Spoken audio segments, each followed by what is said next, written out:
What's going on, Shield Brothers and Shield Maidens? This is True for Shield's Rest, and today we're talking Daggerheart rules, spellcasting. So, I want to get into first a good baseline, which most people know D&D, so let's kind of start off with that, right? So with D&D, you have your spellcast roll, which generally involves your D20 plus whatever your trait is for your spellcasting, right? And then you add that in, and that kind of tells you what your overall number is going to be. So you also have your spell slots. Your spell slots are going to be the thing that are your lifeblood within D&D. You're 1 to 9, you've got different amounts of them, and so there you are trying to figure out, do I use my 6th level spell slot or do I use my 2nd level so I can save my 6th level for something else? You're constantly trying to figure out what to use and when to use it. Some folks don't even use them at all and they're just kind of hoarding, right? Ridiculous. So within D&D you have your spell attacks and then you have your spell saves. So that's going to be your dex saving throws, your charisma saving throws, all of that good stuff. Now, on top of that, within D&D, you also have verbal, somatic, and material components to deal with. You also have to deal with whether it's concentration or not. You also have to deal with, do you have the right components as far as like the diamond that you need, or the bat's blood, or the, whatever else is in there that's saying that you're supposed to have. Do you have it? Can you use it? Now with Daggerheart, the way that you cast spells is going to be very simple. You're not going to worry about all those spell slots. You're not going to worry about whether you have the components or not. It's none of that. What you need to focus in on is basically, do you have the hope or do you have the stress, or can you meet or beat the spellcast DC or the target's difficulty class, that DC. And that's really it. It's fairly straightforward. So in order to cast a spell, you basically choose whatever spell you want to. So let's start off with Bolt Beacon. Easiest one to start off with.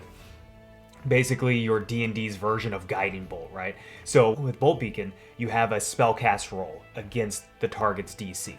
So what you end up doing is you take your 2d12, so you'll take your duality dice there, roll them, see what the number is, plus your spellcast trait.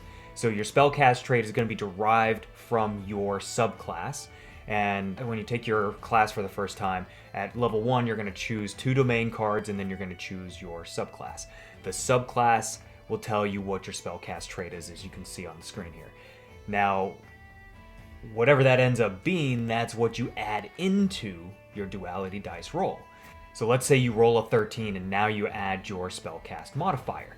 That is going to add on top of it. So if you have a 13 that you rolled, plus let's say 2 starting out with for your Spellcast Modifier, that becomes a 15. Now if the DC's target is going to be a 12, you've already succeeded. Whether that's with hope or whether that's with fear, you already succeeded. So with Bolt Beacon, you end up spending a hope in order to do the rest of the spell. So this is one of the types of spells that you're going to come across within Daggerheart. So we're going to go through the rest of them because there's different kinds of spell types. So within D&D, like we've kind of stated earlier, you basically have your attack roll or you have a saving throw to deal with. Here, you attack the individual or you have a threshold that you have to meet. So let's say like Rejuvenation Barrier from the Sage Domain deck where you have a spellcast roll of a 15 that you have to make. And then on top of that, you have a once per short rest caveat in there. That happens. So you're going to have either that attack roll or a threshold that you have to meet, or it's going to be a long rest or a short rest situation that you have to deal with, or you're going to be spending stress in order to do a thing, kind of like with Uncanny Disguise from the Midnight deck. You're going to have to just spend a little bit of stress, but then now you can disguise yourself. Like, how cool is that? Come on now. Can't go wrong with that one. Another one that I really like is Mending Touch. Just to highlight one more on top here. Mending Touch allows you to spend 2 hope to basically be able to heal.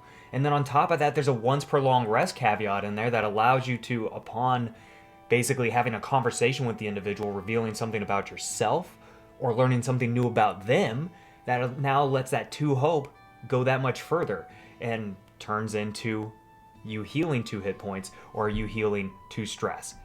So much better. Absolutely love that. So really and truly, the spellcasting in Daggerheart is so much easier.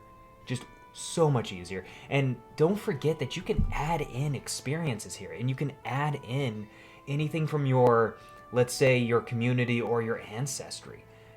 You can really build a crazy spellcaster depending on what ancestry and what community you take, along with the class that you choose, obviously, and the spells that you take with you. Now, one thing to think about. Now, this is going to be getting more into how to kind of plan your character out in the long term, is to look at what your class gets eventually and looking at the different levels. So as you level up your character, you kind of already have a path forward. So one of the things that we do in our class builds, Mendy and I talk about the concept for our character. This is a typical thing that most people do, and if you focus in on that, you will find that the cards that you end up taking are pretty straightforward, and it falls in line with the class, rather with the character you are trying to build here, and that makes it so much easier and, quite frankly, so much more fun, because now you're starting to play with different combinations that you hadn't really thought of before that might not be typical for you as an individual to take, but because you have that character concept in mind, now all of a sudden it makes total sense. So really and truly make sure you are reading your spell cards here. Make sure you're going through and understanding what caveats are within them, and you're gonna have a great time. So, but that's spellcasting in its entirety. So want to make sure that I give you that baseline, give you something to compare it to, especially for those of us that obviously come from D&D and are trying to break out of that D&D bubble. Hopefully this kept it simple, streamlined it for you, nothing too complicated. So yeah, next video I'm going to be getting into is going to be combat related. We're going to be getting into basically how to build an encounter. That's going to be one video, is how to build an encounter and how to create adversaries for your own homebrew world, right? And then we're also going to get into just your basic combat flow, how the non-initiative works, and then how ranges work.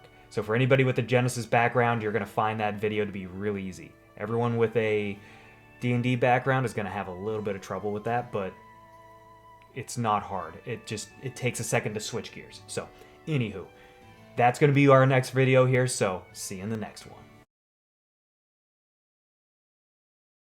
one.